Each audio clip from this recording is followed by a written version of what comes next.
Assalamualaikum warahmatullahi wabarakatuh. Puji syukur kita panjatkan kehadirat Allah Subhanahu wa Ta'ala yang telah memberikan kesehatan dan kesempatan sehingga saya dapat menyelesaikan tugas ini dengan baik.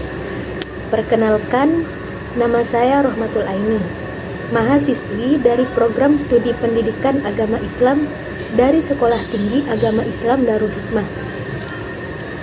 Pada video kali ini, saya akan membahas tentang teori belajar humanistik, sebuah pendekatan dalam psikologi yang berfokus pada potensi dan pertumbuhan manusia.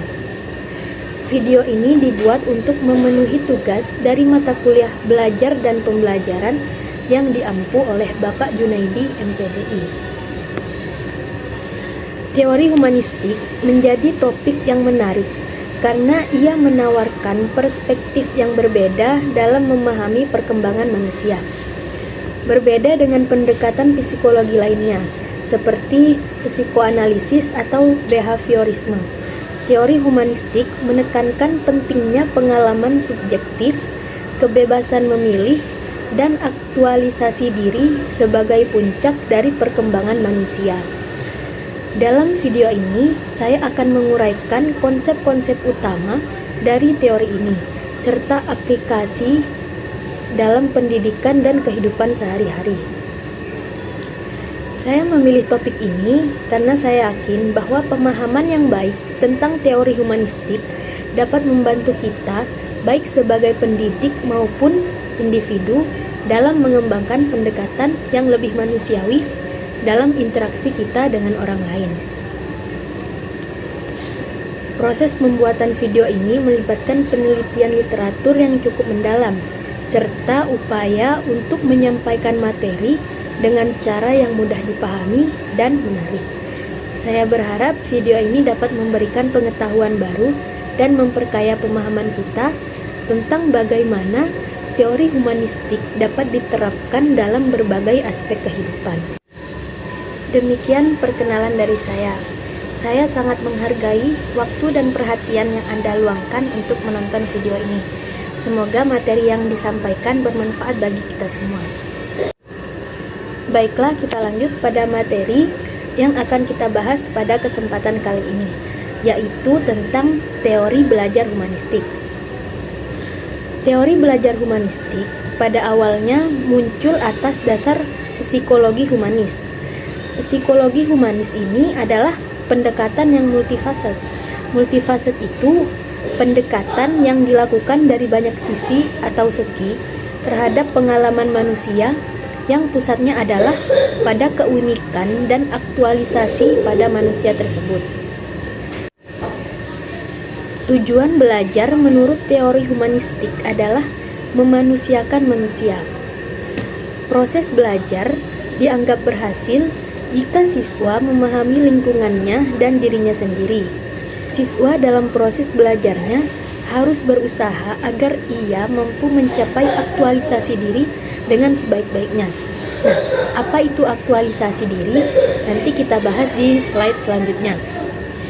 Teori belajar ini berusaha memahami perilaku belajar dari sudut pandang pelakunya, bukan dari sudut pandang pengamatnya. Nah, jadi kita melihatnya dari sudut pandang siswa yang belajar, bukan dari orang lain yang melihat atau guru yang mengajar. Ini adalah poin-poin penting dari teori belajar humanistik. Selanjutnya, karakteristik teori humanistik. Yang pertama itu ialah mementingkan manusia sebagai pribadi. Karena memang teori ini menitik beratkan pada manusianya atau pribadi individunya. Kemudian, mementingkan kebulatan pribadi, keinginan pribadi, tekad pribadi. Selain itu, mementingkan peranan kognitif dan afektif, termasuk bagaimana seseorang atau individu ini mempunyai persepsi yang subjektif yang dimiliki tiap individu. Jadi, pemahaman seseorang, sudut pandang orang tersebut, bagaimana dia bisa menentukan tingkah lakunya sendiri, itu termasuk di dalamnya ada pengetahuan, sehingga bisa terjadi aktualisasi diri dan self-concept. Pada akhirnya ini adalah yang hendak dituju oleh teori humanistik. Selanjutnya, kita akan membahas tentang aktualisasi diri. Jadi, aktualisasi diri itu adalah individu yang bisa menerima fakta atau realita yang terjadi. Kemudian, biasanya orang yang sudah aktualisasi diri adalah orang-orang yang spontan dan kreatif. Biasanya, individu ini tertarik pada problem solving dengan tujuan untuk melakukan penyelesaian dari suatu masalah tersebut. Dia mempunyai sikap apresiatif terhadap orang lain, dan sistem moralnya atau idealismenya sudah mendarah daging atau terinternalisasi, dan orang-orang yang sudah aktualisasi dirinya bagus adalah orang-orang yang terbebas dari otoritas orang lain, sudah tidak mudah terpengaruh oleh orang lain, dan biasanya dia mempunyai ketajaman melihat berbagai hal secara objektif. Selanjutnya, ada prinsip-prinsip dari teori humanistik. Yang pertama, manusia memiliki kemampuan alami untuk belajar.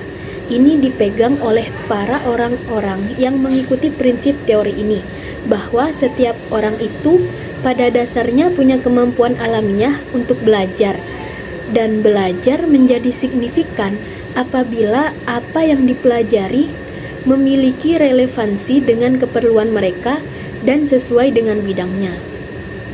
Dan yang dipelajari menyangkut perubahan di dalam persepsi mengenai dirinya. Tugas belajar dapat lebih diterima dan diasimilasikan apabila ancaman dari luar itu semakin kecil, maka tidak berlaku belajar dengan cara diancam. Sehingga belajar yang bermakna diperoleh jika siswa melakukannya, dan juga belajar akan lancar jika siswa dilibatkan dalam proses belajar. Bahkan belajar yang melibatkan siswa seutuhnya dapat memberi hasil yang mendalam. Selanjutnya, penerapan teori belajar humanistik dalam pembelajaran. Yang pertama, guru dapat memberikan reward atau hadiah kepada peserta didik yang telah berhasil mengerjakan suatu hal agar peserta didik tersebut semakin semangat dalam pembelajaran. Yang kedua, peserta didik perlu dihindarkan dari tekanan lingkungan sehingga mereka merasa aman untuk belajar lebih mudah dan lebih bermakna. Yang ketiga, beri kesempatan untuk mengembangkan kemampuannya agar peserta didik mendapatkan pengalaman belajar. Dan yang terakhir, pendidik harus dapat memfasilitasi peserta didik dengan memberikan berbagai sumber belajar yang mendukung. Dan pembahasan yang terakhir yaitu tentang implikasi teori belajar humanistik dalam pembelajaran. Teori ini dianggap lebih dekat dengan bidang filsafat, teori kepribadian, dan psikoterapi daripada bidang pendidikan, sehingga sukar menerjemahkannya ke dalam langkah-langkah yang lebih konkret dan praktis. Karena seseorang akan dapat belajar dengan baik jika mempunyai pengertian tentang dirinya sendiri dan dapat membuat pilihan-pilihan secara bebas ke arah mana ia akan berkembang. Pada teori humanistik, guru diharapkan tidak hanya melakukan kajian bagaimana dapat mengajar yang baik, namun kajian mendalam justru dilakukan untuk menjawab pertanyaan bagaimana agar peserta didik dapat belajar dengan baik. Dalam proses pembelajaran, guru dapat menawarkan berbagai sumber belajar kepada peserta didik, seperti situs-situs web yang mendukung pembelajaran.